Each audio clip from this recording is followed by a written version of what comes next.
ಕರ್ತನಲ್ಲಿ ಪ್ರಿಯ ದೇವ ಜನರೇ, ನಿಮ್ಮೆಲ್ಲರನ್ನು ಯೇಸು ಕ್ರಿಸ್ತನ ನಾಮದಲ್ಲಿ ಸ್ವಾಗತಿಸುತ್ತೇನೆ.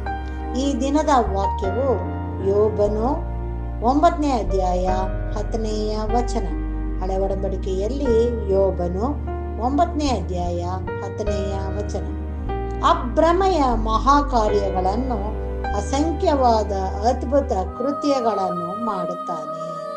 ಪ್ರಿಯರೇ, ಈ ದಿನದ ವಾಕ್ಯಕ್ಕಾಗಿ ಸ್ತೋತ್ರ ಮಾಡೋಣ.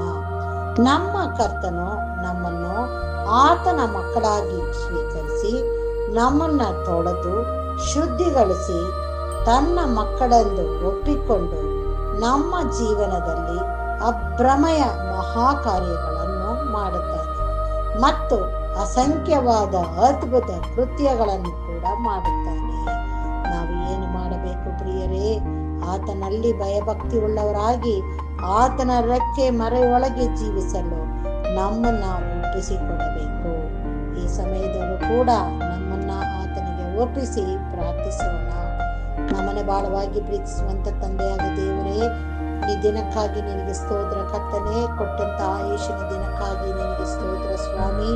ಈ ದಿನದಲ್ಲಿ ನಮಗಾಗಿ ಕೊಡಲ್ಪಟ್ಟ ವಾಕ್ಯಕ್ಕಾಗಿ ನಿನಗೆ ಸ್ತೋತ್ರ ಸ್ವಾಮಿ.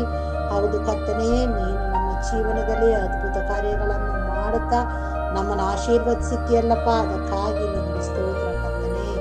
ಎಷ್ಟು ಜನರು ನಿನ್ನ ಬಳಿಯಲ್ಲಿ ಬಂದು ನಮಗೆ ನಮ್ಮ ಜೀವನದಲ್ಲಿ ಅದ್ಭುತ ಬೇಕು, ನಮ್ಮ ಹಳೆ ಕಾರ್ಯಗಳು ನಮಗೆ ಬೇಡ ಕರ್ತನೆ, ನೀನು ನಮ್ಮೊಟ್ಟಿಗೆ ಬಂದು ವಾಸ ಮಾಡು ಎಂದು ಕೂಗುತ್ತಾರೋ ಎಲ್ಲರ ಕೂಗನ್ನು ಕೇಳಿ ಕರ್ತನೆ, ನೀನು ಅವರ ಜೀವನದಲ್ಲಿ ಮಹತ್ ಕಾರ್ಯಗಳನ್ನು ಮಾಡುತ್ತಾ ಅದ್ಭುತ ಕೃತ್ಯಗಳನ್ನು ಮಾಡುತ್ತಾ ತಂದೆಯೇ ಅವರೆಲ್ಲರನ್ನು ನೀನು ನಡೆಸು ಎಂಬುದಾಗಿ ನಿನ್ನಲ್ಲಿ ಬೇಡುತ್ತೇನೆ.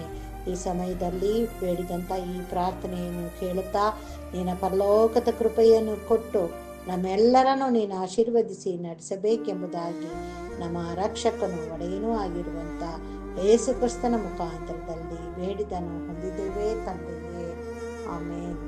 ದೇವರು ಈ ವಾಕ್ಯವನ್ನು ಮತ್ತು ನಮ್ಮೆಲ್ಲರನ್ನು ಆಶೀರ್ವದಿಸಲಿ. ಆಮೇನ್.